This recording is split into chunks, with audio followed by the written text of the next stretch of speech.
មក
បកូនណាខ្ញុំសូមក្រាបថ្វាយបង្គំសម្ដេចព្រះសង្ឃរាជទាំងពីរព្រះអង្គ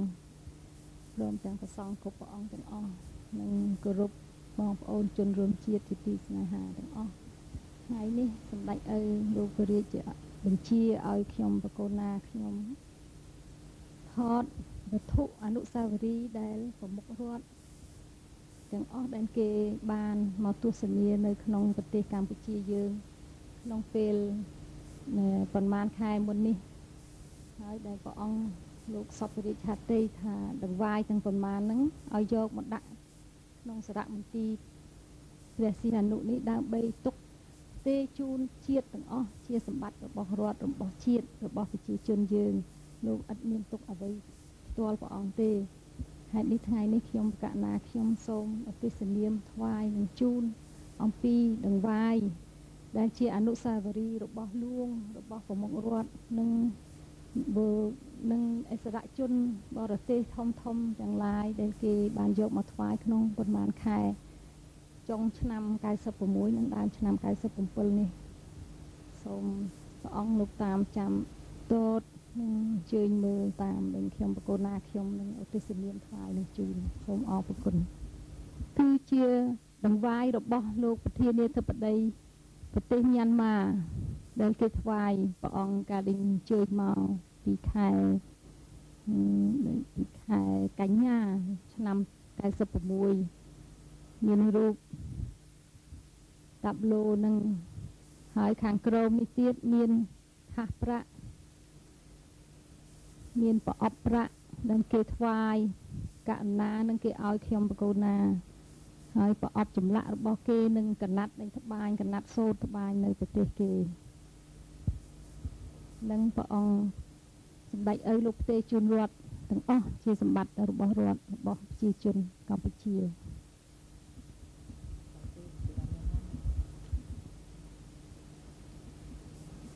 នេះដង្វាយរបស់ព្រះមហាក្សត្រ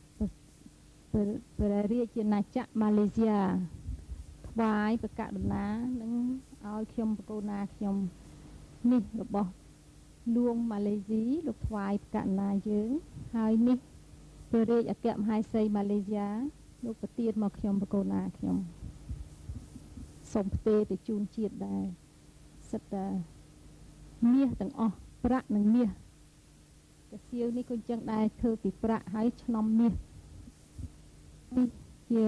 មេដាយគ្រឿងអិសរិយយសដែលលួងម៉ាឡេស៊ីបានថ្វាយកណ្ណានឹងឲ្យខ្ញុំបកូនណាខ្ញុំ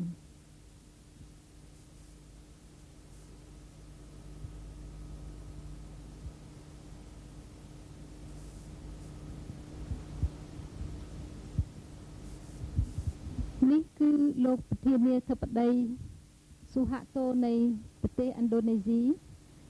បានឲ្យមកខ្ញុំបកូនណាខ្ញុំហើយបាន ថ្វាយទៅកណ្ណាយើងនៅតាប់លោឈើចម្លាក់មួយដ៏ល្អពីកោះបាលី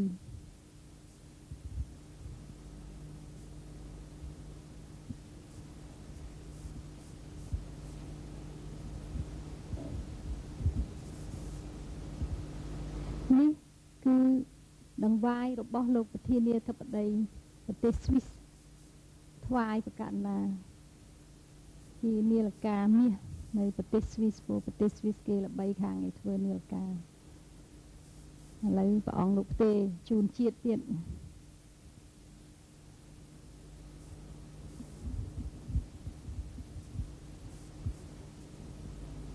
នេះគឺលោកជំទាវទូតរាជាណាចក្រស៊ុយអែតថ្វាយប្រកាសណាគ្រឿងកែវថូកែវគ្រីស្តាល់ដែលគេធ្វើនៅផលិតនៅប្រទេសស៊ុយអែត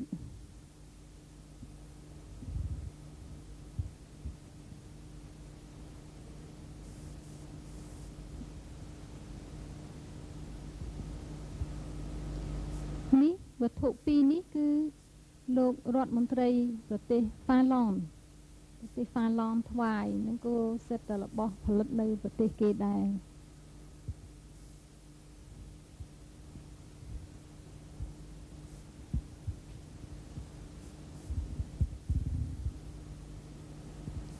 នេះគឺជាកបោបមាសសុទ្ធកបោបមាសសុទ្ធដែលព្រះករុណាហាសាន់ទី2នៃរាជាណាចក្រម៉ារ៉ុកលោកប្រទានខ្ញុំបកូណាខ្ញុំក្នុងឆ្នាំ1973ហើយឥឡូវនឹងផ្ទេរជូនជាតិចម្លាក់មាសចម្លាក់ជាម៉ារ៉ុកត្មងចំណែកកន្លះខ្ទាស់នេះគឺប្រទេសចិនកាលខ្ញុំបកណាខ្ញុំបានទៅធ្វើទស្សនកិច្ចពីឆ្នាំ1991នៅខេត្តខាងឦសានប្រទេសចិនគឺខេត្តលាវនីគេបានឲ្យខ្ញុំបកណាខ្ញុំគឺកន្លះខ្ទាស់មានត្បូងសត្បូងក្រហមអីដែលមានតម្លៃណាស់របស់គេខ្ញុំបកណាខ្ញុំសុខចិត្តថ្វាយទេទៅជូនជាតិប្រជាជាតិនិងប្រជាជនកម្ពុជាទុកជាសម្បត្តិរដ្ឋ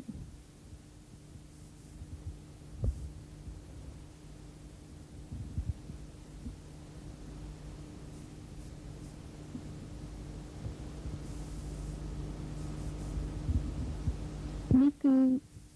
សិតតែវត្ថុដង្វាយរបស់រដ្ឋមន្ត្រីបរទេសនេះជាដង្វាយរបស់រដ្ឋមន្ត្រីប្រទេសអាល្លឺម៉ង់ថ្វាយប្រកាសណាហើយចំណែកដបដែលល្អណាស់ចរណៃល្អណាស់នេះគឺលោកមេក្រុមហ៊ុនបារាំងឈ្មោះលោកឌីហ្វូដែលលោកនឹងកំពុងតែសាងសង់ពលានយន្តហោះប៉ូជិតុងហើយប្រអប់ប្រាក់នេះគឺជារដ្ឋមន្ត្រីប្រទេសឥណ្ឌាថ្វាយប្រកាសណាហើយរបស់ទាំងអស់នេះក៏ទេជូនប្រជាជនប្រជាជាតិកម្ពុជាដែរ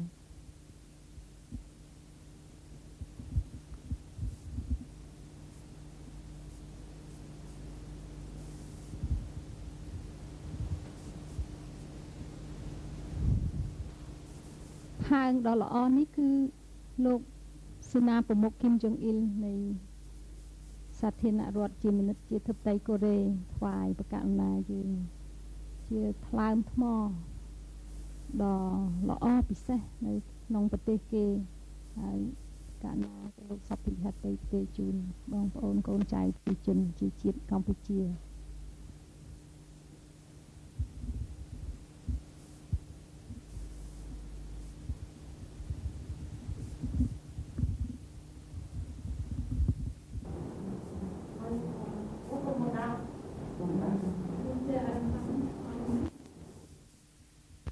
នេះគឺផើងនិងប្រអប់ពីមុខនេះគឺលោកអតីតរដ្ឋលេខាធិការប្រទេសអាមេរិកសហរដ្ឋអាមេរិកលោក Christopher Warren និងលោកជំទាវបានថ្វាយប្រកាសណានិងឲ្យខ្ញុំបកូនណាខ្ញុំនៅក៏សូមយកមកទុកជូនប្រជាជននៅក្នុងសារមន្ទីរនេះ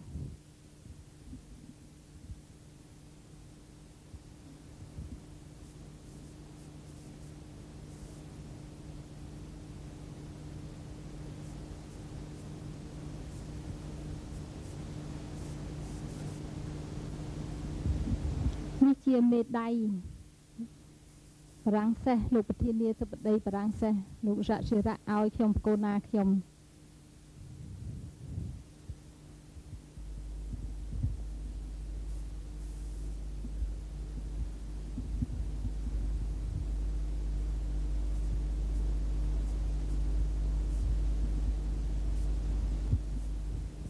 នេះគឺជាសេះមាសដែលជាដង្វាយរបស់លោកប្រធានាធិបតីប្រទេសសិង្ហបុរីថ្វាយប្រកាសណានឹងឲ្យខ្ញុំបកូនណាខ្ញុំក្នុងទសវត្ស80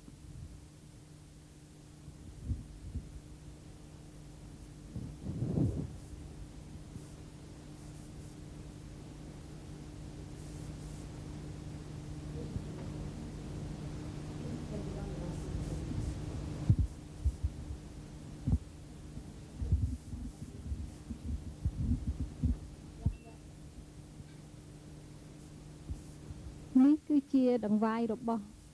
អនុប្រធានរដ្ឋសភាប្រទេសរុស្ស៊ីហៅថាឌូម៉ាដង្វាយគេល្អណាស់មានកូនកសៀវទូចពីលើហើយដូចជាប៉ាន់តែអីមានរបៀបបើកអីថ្វាយកណ្ណា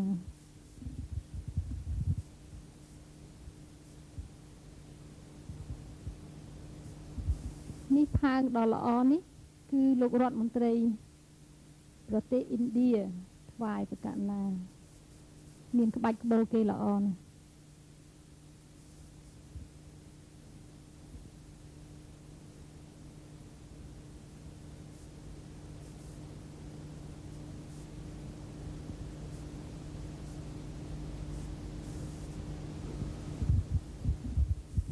នេះគឺតាប្លូខាងប្រទេសចិនគេត្បាញគេប៉ាក់ទាំងសងខាងដូចគ្នាទាំងអស់ជាដង្វាយរបស់លោកជំទាវសៀយូអឺជាឯកអគ្គរដ្ឋទូតប្រទេសចិនថ្វាយប្រកាសណាចំណែកថ្លើមថ្មចម្លាក់នេះដ៏ល្អណាស់ហ្នឹងក៏លោកជំទាវសៀយូអេថ្វាយប្រកាសណាដែរហើយប្រកាសណាសពពីថាទេផ្ទេជូនប្រជាជនប្រជាជាតិកម្ពុជា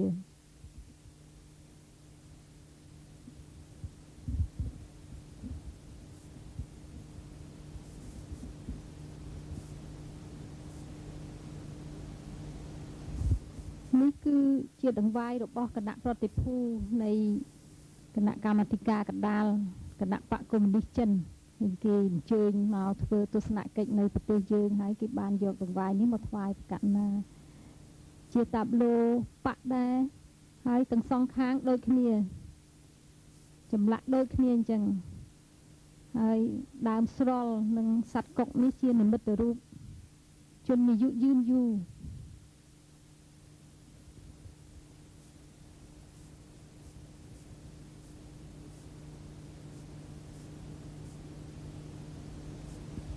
របស់មាសទូចនេះកន្លះទូចនេះគឺលោកឯកអគ្គរដ្ឋទូតប្រទេសប៉ាណាម៉ាថ្វាយប្រកាសណានៅក្នុងកញ្ចក់នេះ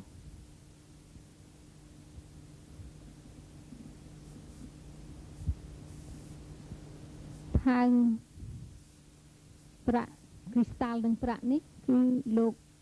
អតីតរដ្ឋទូតប្រទេសម៉ាឡេស៊ីមុននឹងថ្វាយបង្គំលាទៅប្រទេសវិញថ្វាយប្រកាសណាហើយរបស់អស់នេះសិតតែមិត្តភ័ក្តិថ្វាយប្រកាសណានឹងឲ្យខ្ញុំប្រកាសណាខ្ញុំមានខ្សែកមាសហើយនេះគ្រួសារលោកអតីតនាយករដ្ឋមន្ត្រីជួនឡាយនៃប្រទេសចិនយកមកថ្វាយប្រកាសណាដែរ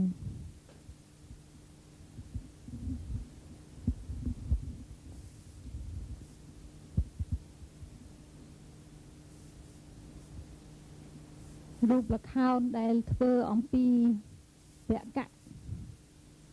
គឺជាដង្វាយរបស់បុត្រីនៃលោកប្រធានាធិបតីសុហាតូនិង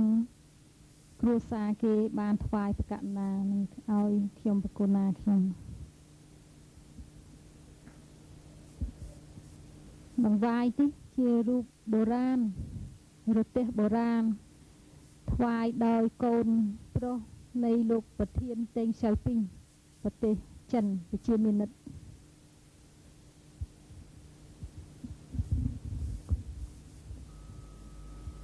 នេះជារូបគ្រុឌធ្វើអំពីឈើឆ្លាក់អំពីឈើដែលលោកអតីតរដ្ឋទូតប្រទេសឥណ្ឌូនេស៊ីមុននឹងគាត់ថ្វាយបង្គំលាទៅប្រទេសវិញគាត់បានយកមកថ្វាយប្រកាសណា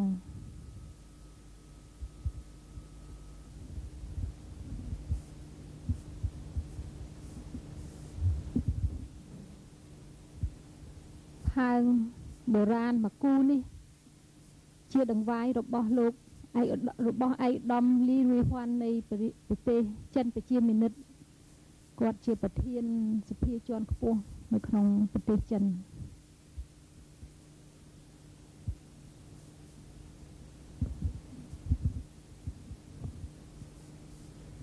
ថាសប្រាក់នេះគឺជាដង្វាយរបស់អង្គទូតប្រចាំនៅរាជាណាចក្រកម្ពុជាថ្វាយប្រកាសណាយើងនៅក្នុងឱកាសពិធីចម្រើនព្រះជន្មាយុគម្រប់74វស្សាយើងចូល75វស្សាគឺក្នុងខែតុលាថ្ងៃ31តុលាឆ្នាំ1996នេះ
នៅវេលាម៉ោង 15:20 នាទីថ្ងៃទី 27 ខែមីនាឆ្នាំ 1997 សម្ដេចព្រះរាជកែមហេសីនរោត្តម មុនិរាជសីហនុព្រះរាជតំណាងដ៏ខ្ពង់ខ្ពស់របស់ព្រះករុណាជាអម្ចាស់ជួរលើត្បូងព្រះបាទសម្ដេចព្រះនរោត្តមសីហនុព្រះមហាក្សត្រនៃព្រះរាជាណាចក្រកម្ពុជាទ្រង់បានសពព្រះរាជរតីយាងនិវត្តន៍មកគង់ប្រថាប់នៅក្នុងព្រះរាជាណាចក្រកម្ពុជាវិញបានប្រកបដោយព្រះសវត្ថិភាពបានស្បពីបានដង្ហែព្រះករុណាជាអម្ចាស់ជួរលើត្បូងទៅព្យាបាលព្រះរោងនៅទីក្រុងប៉េកាំងនៃសាធារណរដ្ឋប្រជាមានិតចិនកាលពីថ្ងៃទី 26 ខែកុម្ភៈឆ្នាំ 1992 កន្លងទៅនេះយើងនឹងអញ្ជើញចូលរួមធ្វើព្រះរាជបដិសណ្ឋារកិច្ចស្វាគមន៍ព្រះរាជដំណើរយាងនិវត្តន៍របស់សម្ដេចព្រះរាជអគ្គមហេសីដល់អាកាសយានអន្តរជាតិគូចិនតុងគឺមានសម្ដេចជាស៊ីមប្រមុខរដ្ឋស្ដីទីសម្ដេចក្រមព្រះនរោត្តម រណរដ្ឋនាយករដ្ឋមន្ត្រីទី1នៃរដ្ឋាភិបាលកម្ពុជានិងព្រះអង្គម្ចាស់ស្ត្រីនរោត្តម ម៉ារី រណរដ្ឋជាព្រះជាយាលោកជំទាវ ប៊ុនរនីហ៊ុនសែនឯកឧត្តម លុយស៊ីមឈៀងប្រធានរដ្ឋសភាស្ដីទីឯកឧត្តម ស៊ិនស៊ូប៊ែអនុប្រធានទី2នៃរដ្ឋសភាសម្ដេចព្រះរាមនរោត្តម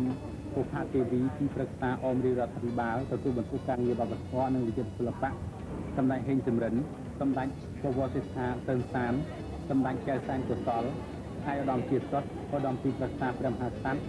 ឯកឧត្តមអង្គជាតិឧបនាយករដ្ឋមន្ត្រីនិងជារដ្ឋមន្ត្រីក្រសួងសាធារណការនិងដឹកជញ្ជូនអ្នកអង្គញាជាវិវាំងគុំចំអល់ឧបនាយករដ្ឋមន្ត្រី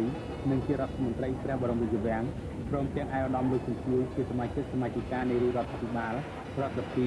ព្រះរាជវង្សានុវង្សនិងអង្គទូតនៃប្រទេសនានាប្រចាំនៅកម្ពុជាព្រះរាជវត្តមានរបស់សម្ដេចព្រះរាជអគ្គមហេសីនៅកម្ពុជានាពេលនេះគឺព្រះអង្គនឹងបន្តជួយទ្រទ្រង់ក្នុងផ្នែកសង្គមគិច្ចនិងសុខភាពផ្នែកសាសនានិងចូលរួមជាព្រះរាជាធិបតីក្នុងពិធីមហោស្រពភាពយន្ត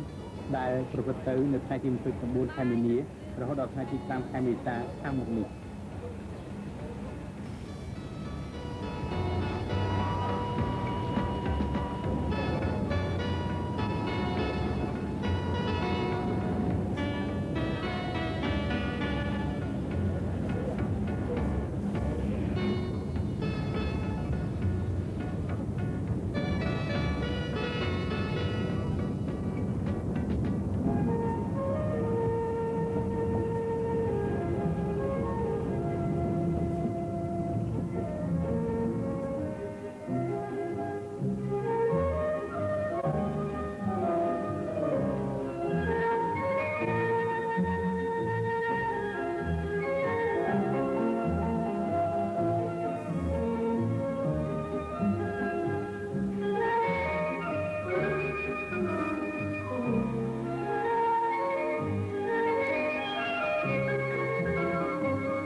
ប្រកួតក្នុងមហាស្រពភាពយន្តនេះមានការបញ្ចាំងជូនសាធារណជនទស្សនានៅខ្សែភាពយន្តរបស់កម្ពុជាចិនបារាំងឥណ្ឌូនេស៊ីភូមាហ្វីលីពីនម៉ាឡេស៊ីឡាវសិង្ហបុរីថៃវៀតណាមនៅសាលសន្និសីទចតុមុខរំគុណវិមានសិទ្ធិមជ្ឈមណ្ឌលវប្បធម៌បារាំងវាលព្រះមាន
ការសម្លាប់មនុស្សដូចជាបកជាយ៉ាងចឹងបាទ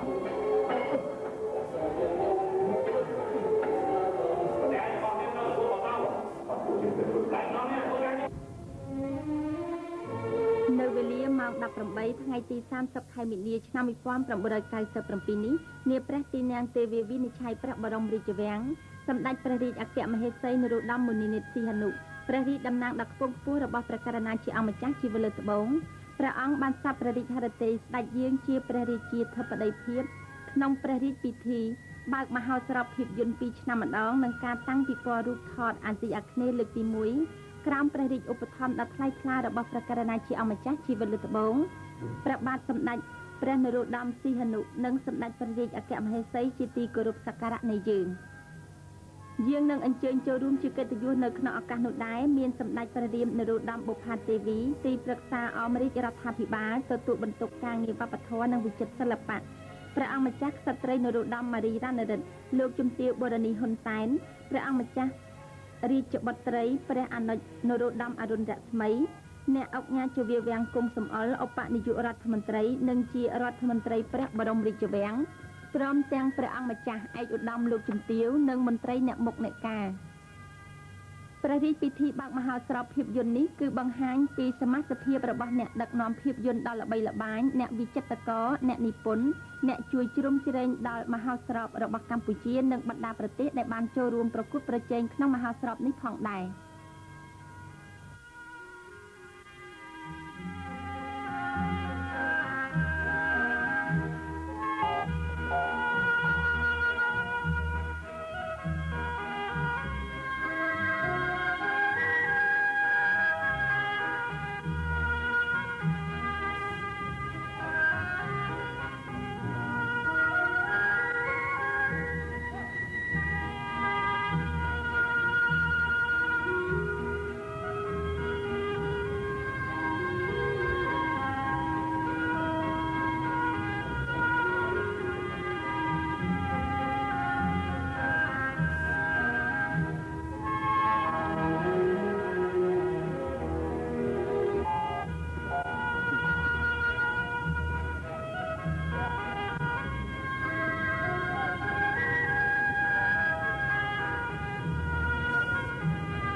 មកអ្នកតំណាងរបស់អ្នកដឹកនាំខ្សែភាពយន្តអ្នកវិចិត្រករអ្នកនិពន្ធនិងតួសម្ដែងនៃបណ្ដាប្រទេសចំនួន8ដែលមានវត្តមាននៅទីនេះបានថ្លែងនៅព្រះអំណរគុណយ៉ាងជ្រាលជ្រៅចំពោះសម្ដេចព្រះរាជអគ្គមហេសី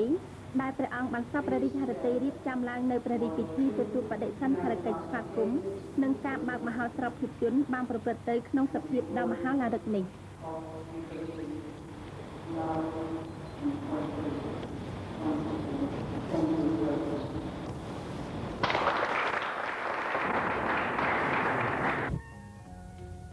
នៅវេលាម៉ោង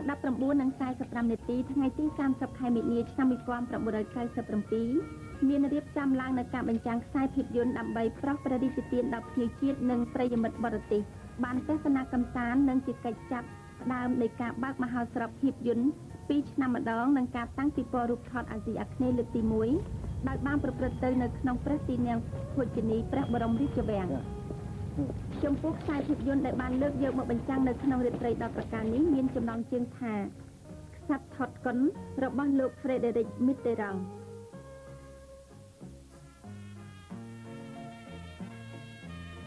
Le film que nous allons présenter ce soir rend compte précisément de l'exceptionnel dévouement patriotique manifesté par Sa Majesté le roi Sihanouk depuis bientôt 50 ans pour son pays.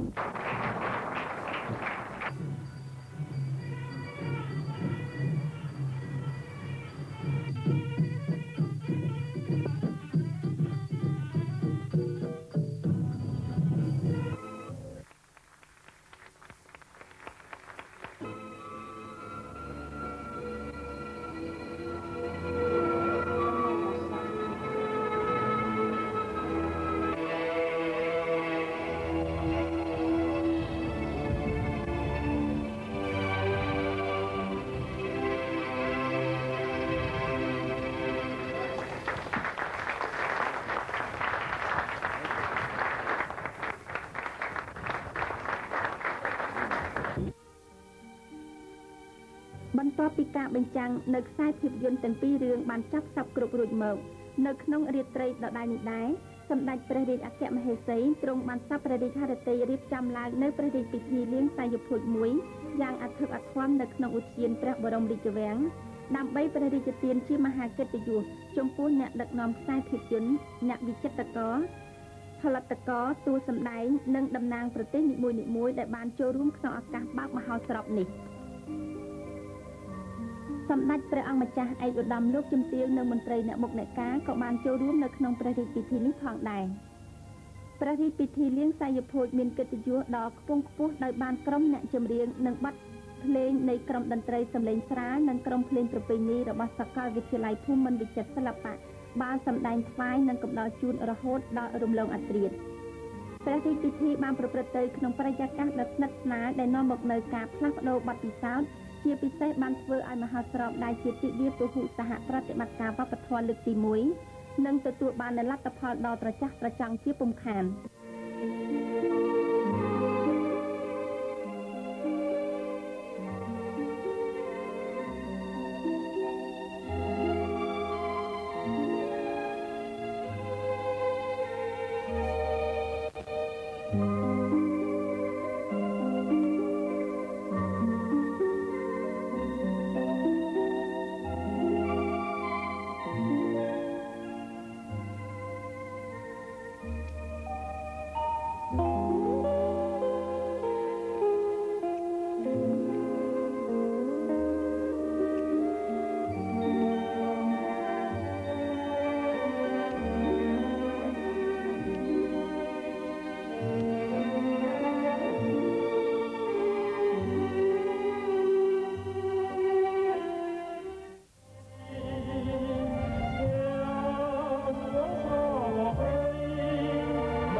ម៉ោង 18:30 នាទីថ្ងៃទី 5 ខែមេសា ឆ្នាំ 1997 នាព្រះទីន័ងច័ន្ទឆាយាព្រះបរមរាជវាំងសម្ដេចព្រះរាជអគ្គមហេសីនរោត្តម មុនិនាថ សីហនុ ព្រះរាជតំណាងដ៏ខ្ពង់ខ្ពស់របស់ព្រះករុណាជាអង្គម្ចាស់ជីវិតលើត្បូងព្រះបាទនរោត្តម សីហនុ ព្រះមហាក្សត្រនៃព្រះរាជាណាចក្រកម្ពុជា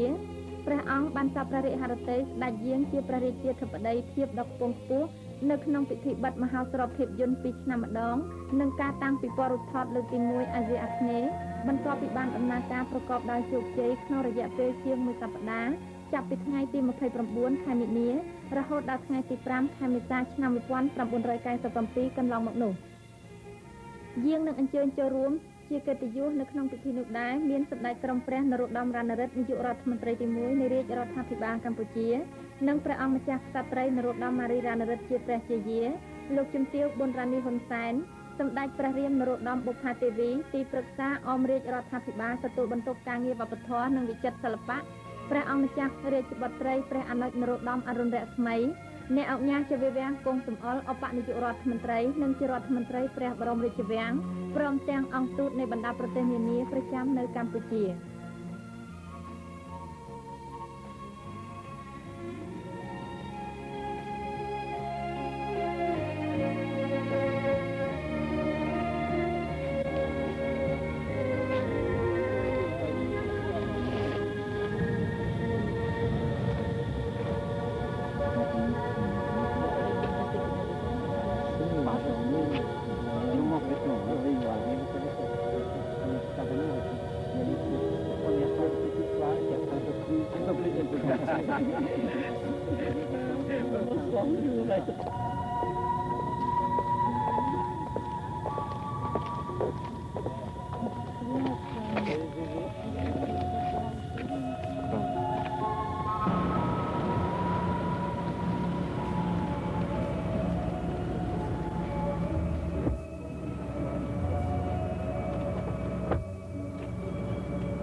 Notre reconnaissance va tout particulièrement aux organisateurs de cette biennale.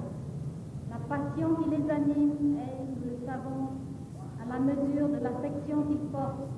non seulement au pays d'accueil, mais à tous les peuples ici représentés. Leur rapport à ce noble art et aux artistes œuvre à l'ouverture au monde, au dialogue entre les cultures, donc à la tolérance et au respect de l'autre. Si cette manifestation a suscité une meilleure compréhension et une estime mutuelle, alors à partir de ce jour, nous aurons encore progressé dans la voie de la paix, de l'amitié, de la coopération. Car tel est bien le sens donné à la confrontation des œuvres, fussent-elles de fiction. Rapprocher les hommes et les femmes par-delà les frontières, les systèmes ou les idéologies qui les isolent ou les divisent. Notre royaume convalescent émerge douloureusement de plus de 2 décennies de sanglantes tribulations qui ont eu, hélas, pour effet d'isoler et de déstructurer notre peuple khmer. Nos élites furent décimées ou condamnées à l'exil. Notre cinéma cambodgien revient de loin. mais sa relative indigence d'aujourd'hui recèle les prémices d'une renaissance. Nos réalisateurs, producteurs, artistes auront, nous en sommes persuadés, beaucoup appris au contact de leurs collègues d'Asie et de France. Au nom de Sa Majesté le Roi, je forme des vœux fervents pour votre bonheur personnel, votre réussite et l'accomplissement de tous vos nobles projets. Que vive le cinéma d'Asie. Je vous remercie.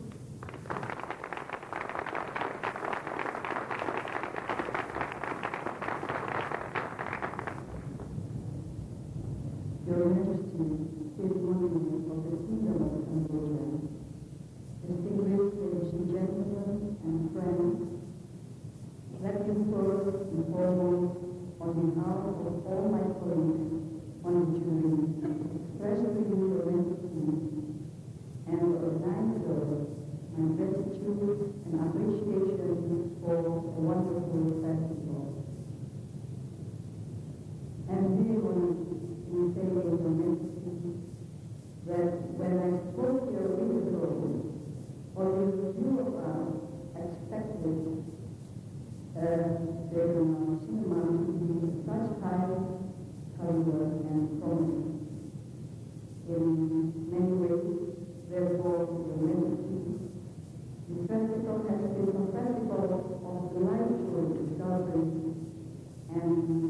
recreations. We have seen clothes that floated like a beautiful dream. We have seen hearts of love break on the screen. And we have seen the evidence of promise in Southeast Asian cinema. Watching a film, Your Majesty, is easier than judging a film. It is rare for a human testimony to be universally accepted and even philosophically. One wonders what is right and what is wrong. In the face of such ageless doubt, all I can promise, Your Majesty, is that our efforts have been sincere to the art, most of us belong to. Irrespective of the nationality of the film competition, regardless of our own origins, the decision of the jury has been governed purely by the criterion of participation and sincerity of the service.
ដូនេស៊ីបានលើកយករឿងរបាំចុងក្រោយនិងរឿង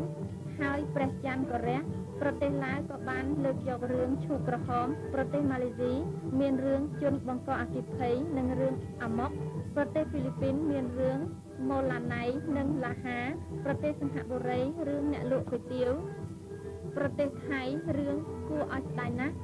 និងរឿងកាលមួយកាលព្រឹកនេះនិងប្រទេសវៀតណាមមានរឿងការនឹកស្រណោះស្រុកស្រែនិងរឿងចេញជារៀងរហូតចំពោះរង្វាន់ជ័យលាភីចំណាត់ថ្នាក់លេខ1គឺរង្វាន់អប្សរាមាសបានទៅលើលោកស្រីប៉ាគីតាវីតហ្សាហ្សាប្រទេសឥណ្ឌូនេស៊ីនិងចំណាត់ថ្នាក់លេខ2គឺរង្វាន់អប្សរាប្រាក់បានទៅលើលោកឆាត់ថូរីព្រះរាជបុត្រព្រះមហាក្សត្រថៃក្រៅពីនេះទទួលបានលិខិតសរសើរនៅក្នុងឱកាសដ៏ប្រសើរនេះដែរសម្ដេចព្រះរាជអគ្គមហេសីទ្រង់អន្តរព្រះរាជហឫទ័យរៀបចំឡើងនៅផ្ទាំងទស្សនីយភាពមួយដ៏ប្រណិតដែលមានការចូលរួមសម្ដែងពីសំណាក់ក្រុមសិល្បៈរបស់សាកលវិទ្យាល័យភូមិន្ទវិចិត្រសិល្បៈនៅរបាំអប្សរារបាំហនុមាននាងសុវណ្ណមច្ឆានិងរបាំទេពមនោរម្យដែលមានទិដ្ឋភាពដូចតទៅ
film Bulan ke-9.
បទមហោស្រពភាពយន្ត2ឆ្នាំម្ដងនិងការតាំងពិព័រណ៍រូបថតអាស៊ីអាគ្នេយ៍លើកទី1កាន់តែទទួលបាននូវមហាកិត្តិយសនិងមានភាពអធិកអធមថែមទៀតដោយបានសម្ដេចព្រះរាជអគ្គមហេសីជាទីគោរពសក្ការៈព្រះអង្គបានសពព្រះរាជហឫទ័យស្ដេចយាងចូលរួមនៅក្នុងព្រះរាជពិធីលាងផ្សាយភោជដែលរៀបចំឡើងដោយគណៈកម្មការមហោស្រពភាពយន្តប្រព្រឹត្តទៅនៅសន្តាគារ Intercontinental វេលាម៉ោង 8:30 នាទីរាត្រីថ្ងៃដដែលនេះដែរ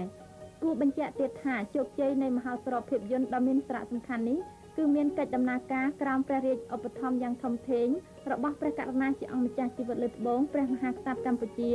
និងសម្ដេចព្រះរាជអគ្គមហេសីនិងប្រទេសបារាំងផងដែរជាងនេះទៅទៀតការសម្រេចបាននូវស្នាដៃយ៉ាងធំធេងក្នុងទិវាពហុសហប្រតិបត្តិការវប្បធម៌លើកទី1គឺជាមហាកិត្តិយសរបស់កម្ពុជាហើយពិតជាបាននាំកម្ពុជាចូលឈរយ៉ាងពេញលេញក្នុងឆាកអន្តរជាតិ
Southeast Asian Linear Film Festival and photo exhibition during which Your Majesty solemnly announced the winner only an hour ago. For participation in this great cultural event. Those who had the privilege of taking part in how better than to thank Your Majesty for a good cause, even modestly, to have been good, it means have supported us very kindly us during the respectfully salute the source of the horrific of all which have been ended after coffee charity challenge you call. Proclamer solennellement les résultats il y a une heure au pavillon réuni ce soir a été pensé par les ambassadeurs des pays que Vos Majestés ont offert pour la première fois la disposition de leur palais dimanche dernier pour l'ouverture de la biennale. Ceux qui ont eu le privilège de prendre part à cette prestigieuse soirée en ont conservé un souvenir très ému, là où le rayonnement du nouveau royaume répondait aux faces de l'antique monarchie khmère. Madame et moi-même aurons plaisir, à la fin du dîner, d'annoncer à Votre Majesté le beau-père, Monseigneur le Prince Norodom Ranari, Premier ministre, de membres de la famille royale et du gouvernement chargé de la francophonie est bien voulu par ailleurs lui faire l'amitié. Nous le remercions très sincèrement. Merci et moi pendant cette semaine. Notre Dame Papa Lévy a bien voulu, selon les hautes instructions. Je vous rappelle qu'il s'agit pour l'Apsara d'or du film et pour la Sarah d'argent du film Sia Dai 1. Sometimes, Excellencies, ladies and gentlemen, present to you is the coconut dance, or composed on dance movement, used by girls and boys, defined against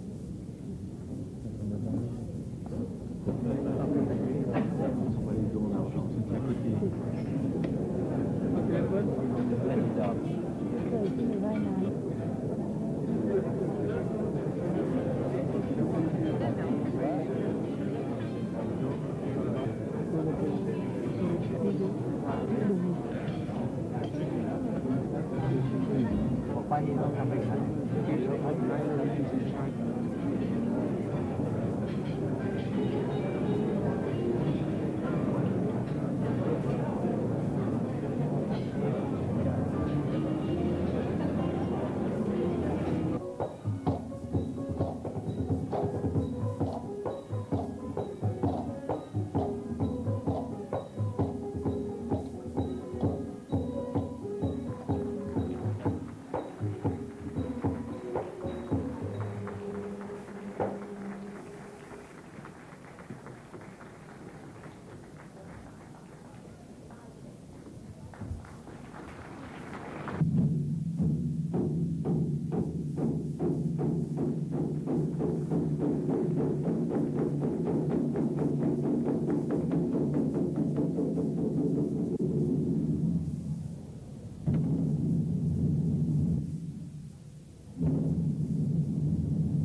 one of His Royal Highness Prince Norodom Brother First Prime Minister and Her Royal Highness Princess Norodom Mary Brother, please come to see me at the table, which are located on the left of Her Majesty's Queen. GTM Cambodia, another donation of $200 anonymous have also been visited.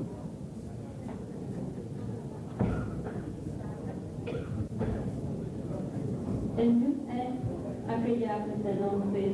à votre majesté et à vous, mesdames et messieurs, que Dieu et madame Dieu et Avala, et l'homme à titre personnel de faire un don de $50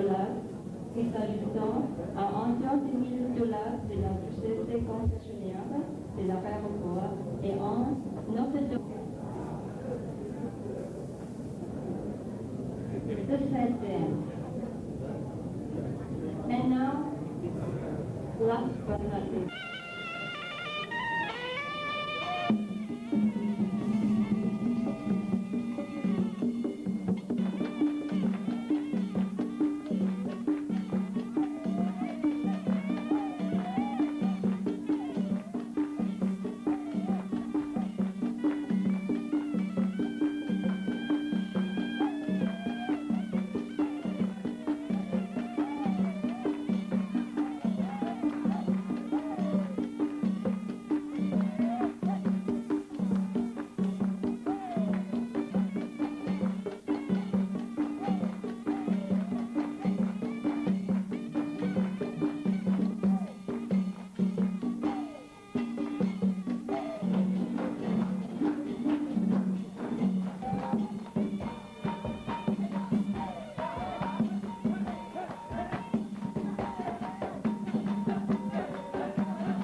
Du prince Chatti Chanel Blue.